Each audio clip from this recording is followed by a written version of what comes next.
जय हिंद दोस्तों, आपका अपने YouTube परिवार परम गुरु IQ में स्वागत है।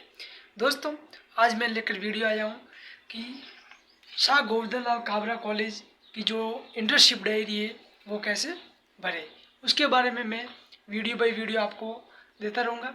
और सर्वप्रथम आप हमारे YouTube से जुड़ जाइए और आज जो हमारा कौन सा टॉपिक है उस पर हम चर्चा करेंगे।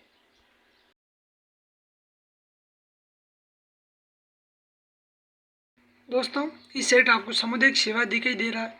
इसके बाद का जो टॉपिक है वो है RTI एवं RTE की अनुपालना। तो ये कैसे लिखना है, तो सर्वप्रथम हमें RTI लिख देना है कि लिखा है शिक्षा का अधिकार अधिनियम RTI के तहत अपने बच्चों को अच्छे स्कूल में दाखिला दिलवाने के लिए एक पिता को सूचना का अधिकार अधिनियम RTI का सहारा लिया है। यहाँ से सूचना प्राप्त न होने पर व्यक्ति राज्य सूचना आयोग में अपील दाखिल कर सकता है। फिर उसके बाद हमें जो RTI का जो हमने जो अर्थ है वो लिखा है। फिर नेक्स्ट है RTI आवेदन प्रक्रिया। भारत का कोई भी नागरिक जो सूचना का अधिकार 2005 के अंतर्गत जानकारी प्राप्त करने का इच्छुक हो वह लिखित रूप से अथवा भारत सरकार के ऑनलाइन RTI पोर्टल के जरिए आवेदन फॉर्मेट में जन सूचना अधिकार से तत्संबंधी अनुरोध कर सकता है। इसके बाद है वो आवेदन शुल्क। सूचना का अधिकार अधिनियम 2005 का धारा 6 की उपधारा 1 के अंतर्गत सूचना प्राप्त करने के लिए आवेदन के साथ निर्धारित आवेदन शुल्क संलग्न करना अनिवार्य है, जिसका भुगतान पावर फाइनेंस कॉरपोरेशन लिमिटेड के पक्ष में किया जाना है। आवेदन शुल्क में समय समय पर परिवर्तन है वो किया जा सकता है। नेक्स्ट हमें इसी के संदर्भ में लिखते रहना है कि RTI अधिनियम 12 अक्टूबर 2005 को लागू हुआ। इसके अनुसार हर नागरिक को सूचना लेने का अधिकार है और इसके तहत हर नागरिक सरकार से कोई भी सूचना मांग सकता है तथा सरकारी दस्तावेज का निरीक्षण कर सकते हैं। फिर है उसके बाद हमें सूचना प्राप्ति का जो प्रारूप है वो RTI सूचना प्राप्ति का प्रारूप है वो किस तरीके का है, तो देखिए सर्वप्रथम है सेवा में। फिर है श्रीमान जन सूचना अधिकारी या फिर जिला विद्यालय निरीक्षण अधिकारी। विषय जन सूचना अधिकार अधिनियम 2005 की धारा 1 के तहत सूचना प्राप्त करने हेतु आवेदन। महोदय, मेरे द्वारा मांगी गई सूचना और यहाँ पे आपका स्कूल का नाम आ जाएगा के संबंध में है, इसलिए आप सूचना का अधिकार अधिनियम 2005 की धारा से 3 के तहत मेरे आवेदन से संबंधित स्कूल को भेजें और सूचना उपलब्ध करवाएं। जैसे विद्यालय प्रार्थना भवन निर्माण हेतु आवंटित राशि का नाम, जिसके लिए खर्च किया गया और कार्य का संक्षिप्त विवरण लिखना पड़ेगा और भुगतान राशि कितनी है वो बताइए और सूचना प्राप्ति का तरीका क्या है। यानी अगर हम RTI लगवाते हैं तो वो सूचना प्राप्ति का तरीका कैसा है उसके बारे में है कि सूचना के अधिकार के तहत प्रत्येक सरकारी विभाग में जन लोक सूचना अधिकारी यानी PIO के पद का प्रावधान। RTI आवेदन इनके पास जमा होता है। PIO को आवेदन देने के 30 दिनों के भीतर मिल जानी चाहिए। यदि आवेदन सहायक PIO को दिया जाता है तो सूचना 35 दिनों के भीतर मिल जानी चाहिए। जो भी हमने बात की है वो तो की है RTI। अब हम बात करेंगे RTE की।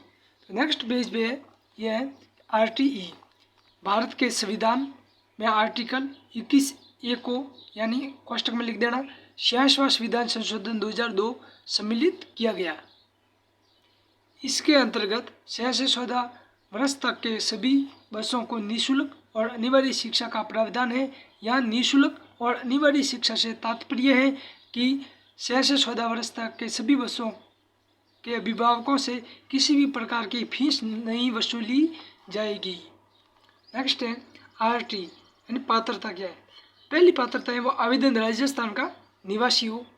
फिर है कि परिवार की वार्षिक आय 1 लाख रुपये से कम हो। फिर है आय प्रमाण पत्र बनाओ मूल निवास प्रमाण पत्र बनाओ और बीपीएल कार्ड या आय प्रमाण पत्र बनाओ। फिर है आरटीई की प्रमुख विशेषताएं। आरटीई की प्रमुख विशेषताएं 6 से 14 वर्ष तक के बच्चों को सरकारी स्कूल में निःशुल्क और अनिवार्य शिक्षा दी जाएगी। स्कूल में दाखिले के दौरान बच्चे की उम्र उसके दस्तावेजों के आधार पर दर्ज की जाएगी। अगर बच्चे के पास आयु प्रमाण पत्र नहीं है तो उसके अभाव में उसके दायित्व को रोका नहीं जाएगा। शिक्षा की गुणवत्ता में सुधार लाना। फिर अब तक बच्चों की प्रारंभिक शिक्षा पूरी नहीं हो जाती तब तक किसी बच्चे को न तो रोका जाएगा और न ही स्कूल से निकाला जाएगा। इसके बाद है आरटी में पालकों के अधिकारों के संरक्षण की व्यवस्था की गई है। आरटी में अध्यापकों के कार्य, कर्तव्य और योग्यताओं का वर्णन किया है। आरटी में विद्यालय कैलेंडर का वर्णन किया गया है। आरटी में घुमंतु परिवारों के बच्चों की शिक्षा व्यवस्था का प्रावधान और माइग्रेंट व छात्रावास। नेक्स्ट है आरटी के बाद कक्ष आयु के अनुसार अधिक समझाती हुआ और आरटी में 7 अध्याय व 38 धाराएं हैं और एक अनुसूची है। आरटी के अध्याय हम मुख्य अध्याय है वो लिख देते हैं। जो 7 अध्याय है वो है अध्याय पहले में प्रस्तावना यानी प्रारंभ धारा 1 व 2। फिर है अध्याय 2 जिसमें निःशुल्क एवं अनिवार्य शिक्षा की व्यवस्था धारा 3 से 5।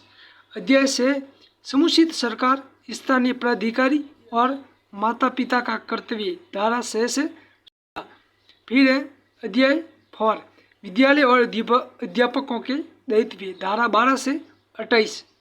नेक्स्ट है अध्याय 5 प्रारंभिक शिक्षा का पाठ्यक्रम एवं उसे समय पर पूरा करना धारा 29 व 30 से बालकों के अधिकारों का संरक्षण धारा 31 से 34 तक। फिर लास्ट जो अध्याय है वो 7वां अन्य मुख्य बातें धारा 35 से 38 तक। इस विद्यालय में आरटी की अनुपालना मुख्य रूप से की जा रही है, यानी जहाँ से हम जो इंटर्नशिप कर रहे हैं उस विद्यालय की हम बात कर रहे हैं। और फिर यहाँ पे आपको जो सस्ता प्रदान के मोहर लगाकर साइन करवा लेना है। इसी वीडियो के लिए हमारे YouTube से जुड़िए और हमारा YouTube परिवार को सब्सक्राइब कीजिए और वीडियो को शेयर कीजिए। जय हिंद, जय भारत।